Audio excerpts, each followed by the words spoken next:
Holy cow, it's already the last Q&A session of the year. This is Q&A for December 2022. All questions come from the kind folks over on my Patreon, and I actually got a lot of really good questions this month, but I decided to just focus on 3 because I don't want this to turn into like a 45-minute thing. So in the future, when there are lots of questions, I am going to put them all into video because I finally learned how to put chapters in so folks can just fast forward and click on the stuff that interests them instead of sitting through 45-hour-long minute class. But this month I picked 3. I did respond to all the other questions though. So if you asked the question, I either responded to it directly or sent you a private message to make sure that you got the answer you were looking for. So without further ado, let's get into it. Sharon asked, Sharon mentioned that one of the things that she didn't expect to need to know in her herbalism studies was anatomy, pathology, physiology.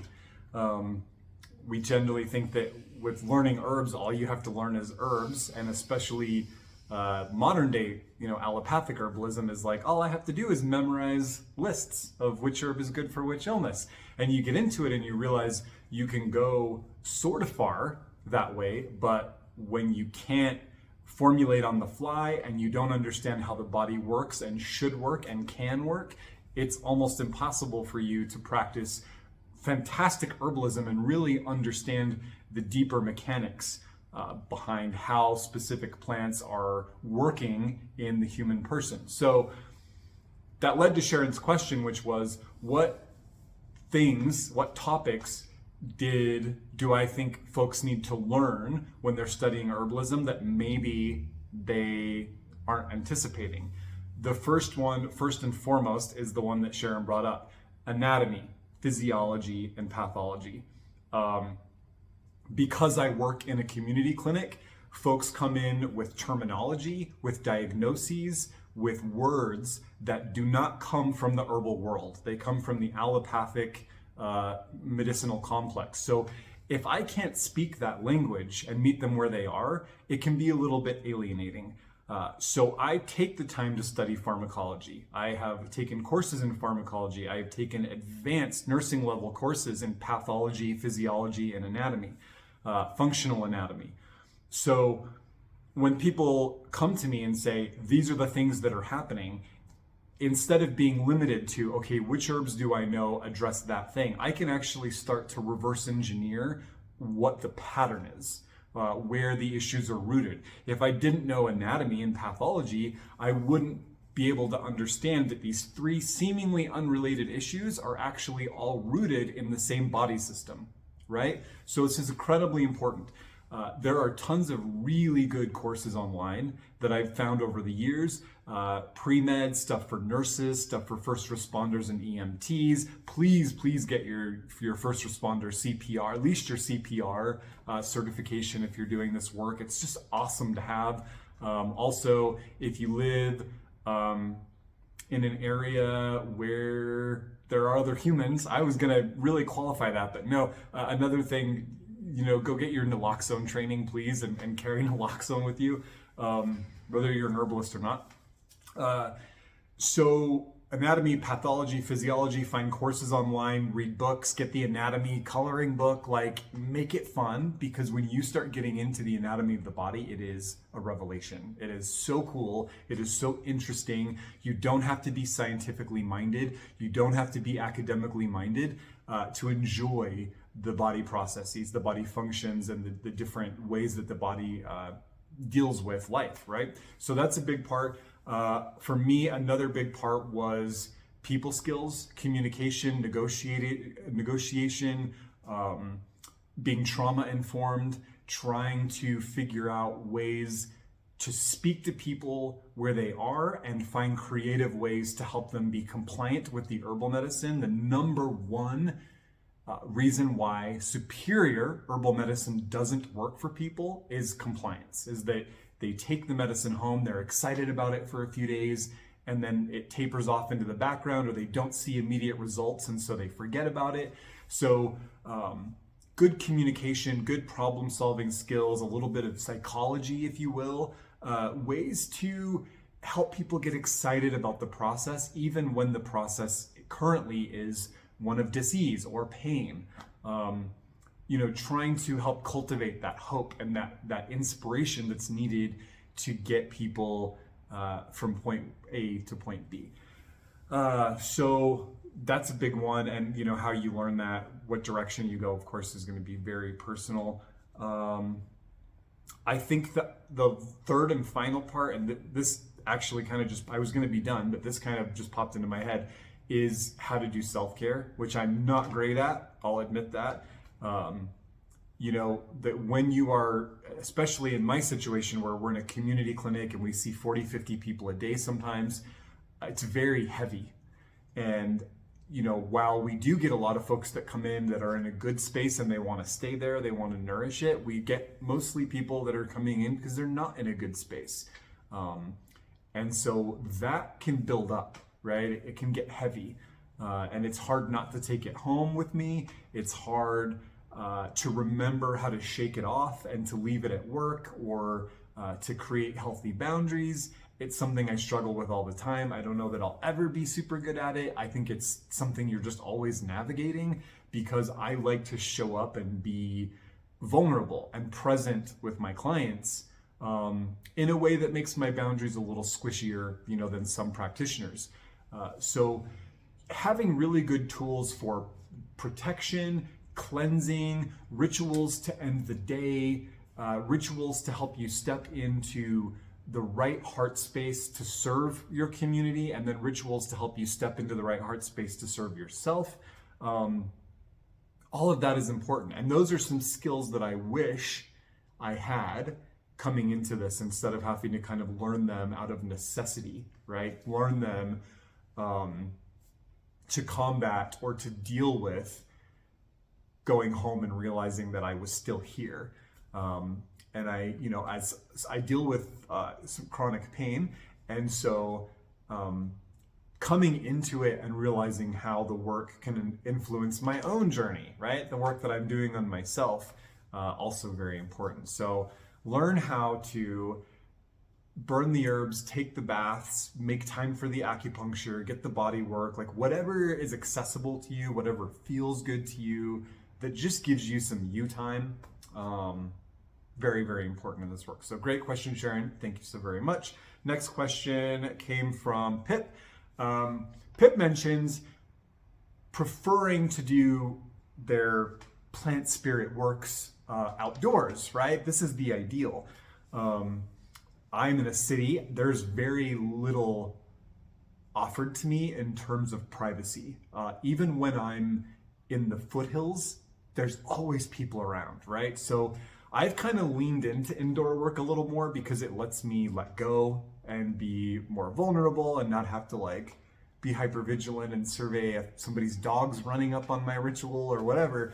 All of that's fun, and it's part of the inherent ways of nature. But it's nice when you can really just let go, right? And be in it. So Pip's talking about how do we create sacred space indoors without maybe having it feel completely divorced from the nature that we are here to reverence, right? And I think this is a really good question because it's super personal. For me, I try to make my shrines and my altars resemble nature, right? So I literally have photography and statuary of trees and forests and colors, altar cloths that are green, or at this time of year, white and silver. I try to bring in as much art and beauty and aesthetic as I can to sort of connect me to the truth of things. Now, most of it is human crafted, but it works for me. It gets me in the mood, right? So for other people, it might be foraging for plant materials, sticks and pine cones and such from different places, especially from places where you have a relationship, right? You want that specific energy, and building a space that kind of hums with the energy of outside, and maybe changing that throughout the year, and composting some of it at certain times of the year and bringing in new stuff.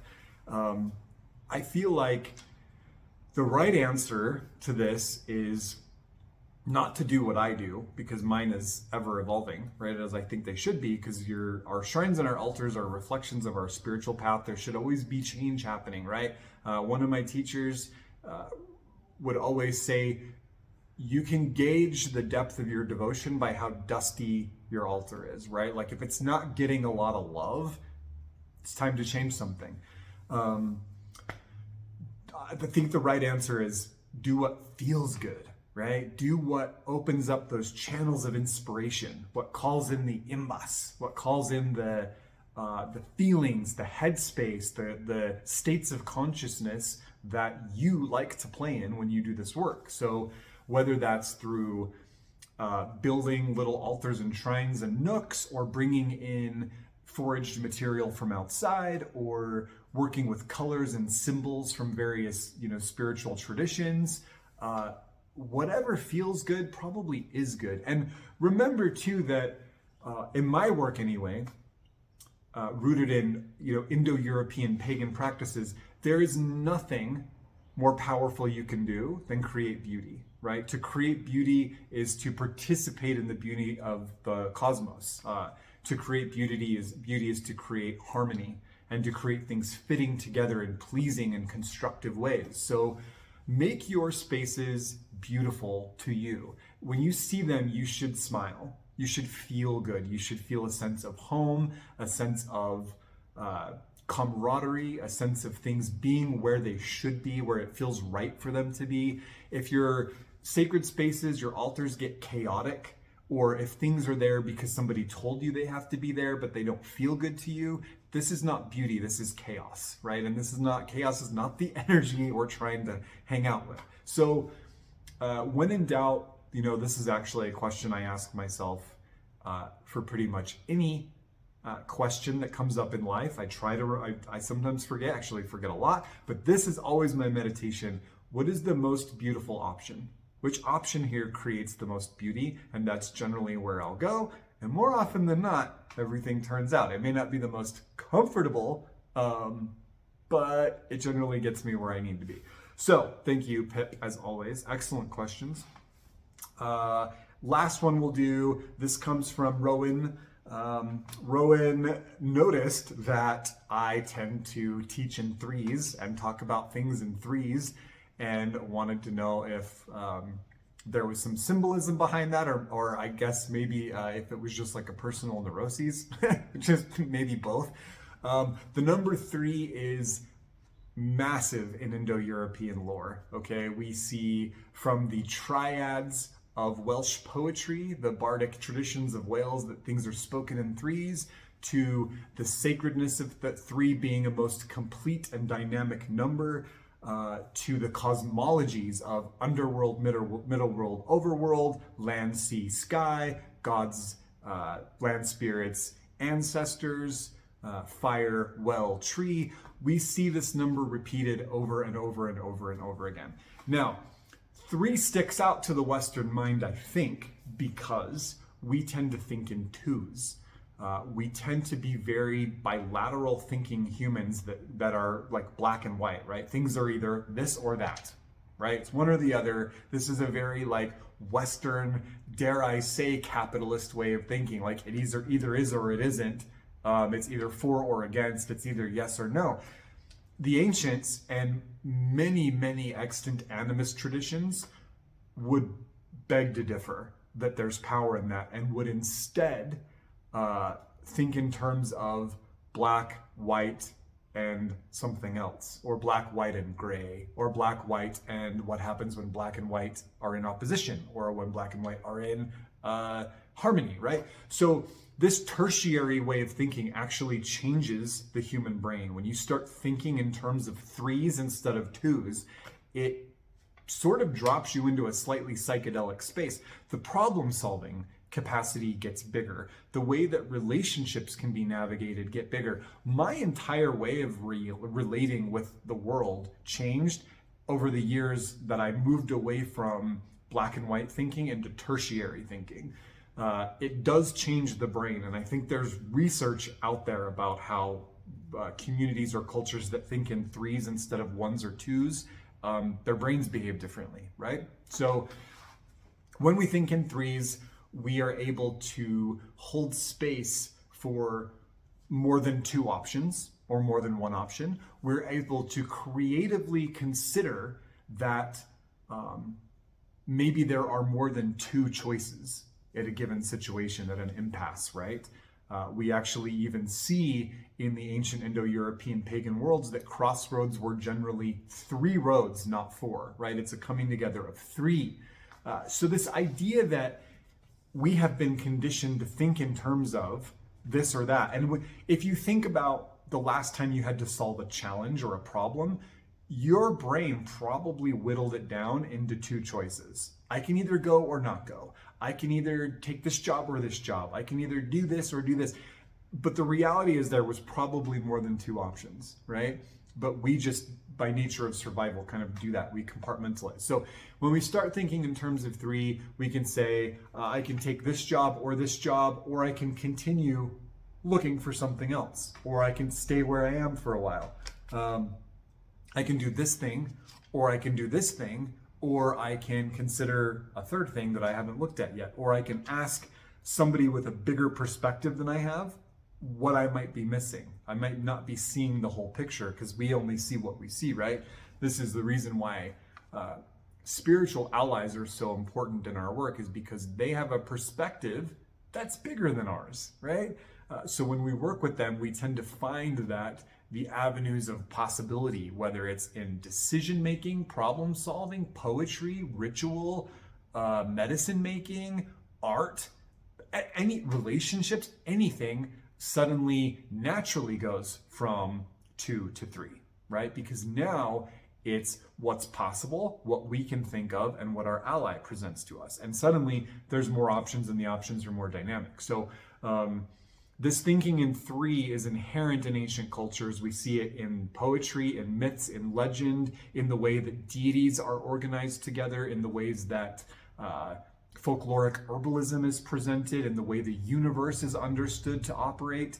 And it's a very powerful number. I don't necessarily look at it in like a superstitious way that like everything I have to do needs to be in 3s. It like I just do what needs to be done. I do what's the most beautiful. But I do try to challenge myself always to think outside of this or that, right? One way or the other, because it's just not the reality of the world, right? And the minute you get psychedelic with the tertiary brain, you're also just open to more things coming to you. You're open to more possibilities coming to you, and inspiration and dreams and synchronicity, and like, who doesn't want more, right? So hopefully that helps. It was a little bit of a tangent, but thank you, Rowan, as always, for a fantastic question. So Q&A December 2022, it's a wrap. Our next one's going to be next month, January 2023. Again, questions are fielded from my Patreon, which you can link to down in the video details below. We'd love to see you over there. We do monthly advanced classes. We do recurring course. There's always courses happening. There's Q&As, there's vlogs, there's weekly Friday classes, there's discussion, there's little extras that we do over there. And I have some really fun stuff planned for the new year, which I will be sharing with you soon. First on Patreon, of course, and then probably on YouTube. So with that being said, wishing everyone a healthy, happy, prosperous new year ahead. Gods know we could all use it. Many, many blessings and much gratitude, and I will see you next year.